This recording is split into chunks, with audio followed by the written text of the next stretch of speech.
return to what your supporters are saying, there's a super PAC supporting you in South Carolina. They released a new ad overnight, taking a very tough shot. I have not seen this ad. If Mitt Romney really believes corporations are people, my friend, then Mitt Romney is a serial killer. He's Mitt the Ripper. Mitt Romney, a serial killer? That's powerful stuff. That's powerful Doesn't that cross the line? I have nothing to do with that ad. I have no control over that ad. If anything in that ad is inaccurate, if he did not say corporations are people, and if he did not make his money cutting up corporate, I am not calling anybody a serial killer. I can't tell Americans for a Better Tomorrow what to do. It's not my super PAC, George. It's the super PAC of Stu Air. I believe it's a soft T. But listen, if that's not accurate, I hope they take it down. I don't know if Mitt Romney is a serial killer. That's a question he's going to have to answer. But I know one thing. That sounds like it's superstar actor John Lithgow voicing that. And he played a serial killer on Dexter. 2 points make a line. But you're like Newt Gingrich. If it's untrue, you want it to come down. Absolutely. I do not want any untrue ads on the air that could in any way be traced back to me. We got some questions from viewers on Facebook. Matthew Topper wants to know, who will your VP be? George, you're pushing me into being a candidate. I'm in an exploratory phase right now. I'm still putting together my exploratory committee. And I'm looking, would you be willing to be on my exploratory committee? No, I cannot be in your exploratory committee. Nor would I be willing to run for vice president. But who are you looking at for vice president? Well, George, I'm looking at myself right now. You know, I read in the New York Times last week that there are 3 Stephen Colberts. One of those 2 other guys might be a good vice presidential candidate. If I'm running, and I'm not. Born in 2 different states according to the Constitution. Really? Well, I was born in Washington, D.C., which isn't a state at all, so I think I've got it covered all around. The second question from Facebook comes from Sharon Smith-Reel. I love that Facebook. That thing's growing. They are. How does Mrs. Colbert feel about the possibility of having her husband run for president? Mrs. Colbert isn't on the exploratory committee, and I think she's probably going to find out about it by watching the show. So, honey, we might be running for president. Sorry about that. I should have told you before I came on here. What's your guess on how she feels about it? She'd make a fantastic First Lady of South Carolina. Okay, finally, Wanda Renee. Wanda Renee? Wanda Renee. I know Wanda. She's a good woman. Also on Facebook. Really? Do you get your questions from anywhere but Facebook? Well, we got a few of them from Facebook. Though, do you believe the outcome of the 2012 presidential election is based on how much money each candidate can raise? No, it's how much speech they can express. Because money equals speech. It doesn't matter if the speech comes from money or comes from your mouth. So you agree with the Supreme Court? On almost everything.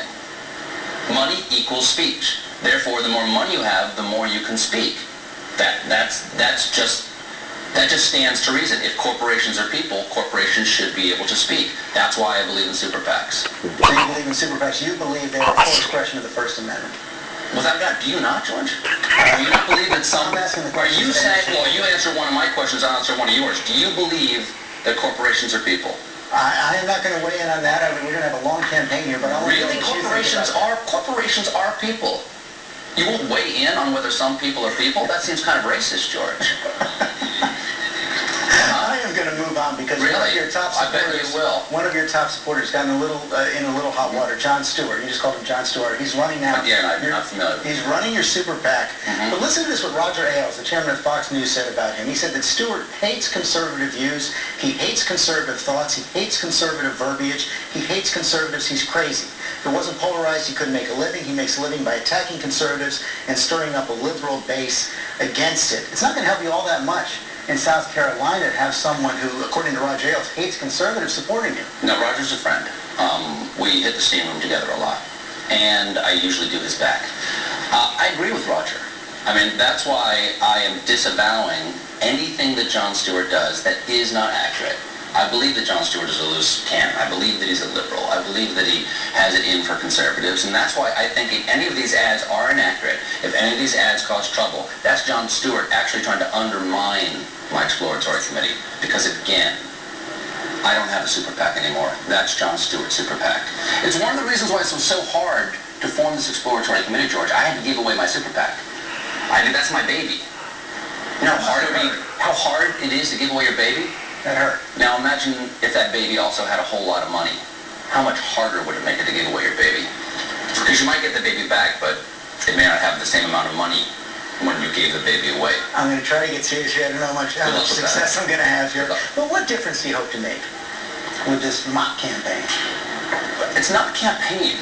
This mock exploratory committee, and it's not mock. It is a real exploratory committee. Matter of fact, I will be the first person to ever actually have committee members on my exploratory committee. We're going to have someone who's good with explosives. We're going to have a guy who's a mountain climber, and we're going to have a brain in a jar. So you're worried, but are you worried about how much money, what money is doing to this political environment? No, and no. Why would you worry about what money is doing to the political environment? There are $11.2 million in super PAC ads being run in South Carolina. Super PACs are outspending the candidates 2-1 in South Carolina right now. That just means, according to Citizens United, there's just more speech than there was before. And I don't know about you, but I believe in the freedom of speech. So it's not really press. You should support that. When's your decision coming? George, again, I know it's your job to try to get a story, but I can't tell you what I found yet because I've just started exploring. You know, did Queen Isabella say, go to America, and then say, have you found anything? Like, I haven't even gotten on the Nina and the Pinta and the Santa Maria yet. Let me go and come back. Let me find the spice routes. And then come back, please. And come back when you find them. Mr. Colbert, thank you so much, George. Up next, our Powerhouse Roundtable weighs in on all the week's politics. Bain Capital, the backlash, and the big debate about free enterprise and fairness. Why is the Hillary for Veep story still going strong? Good morning. And his fairy tale season is over now, but what did the frenzy over Tim Tebow tell us about ourselves? 3 overtime meetings this year.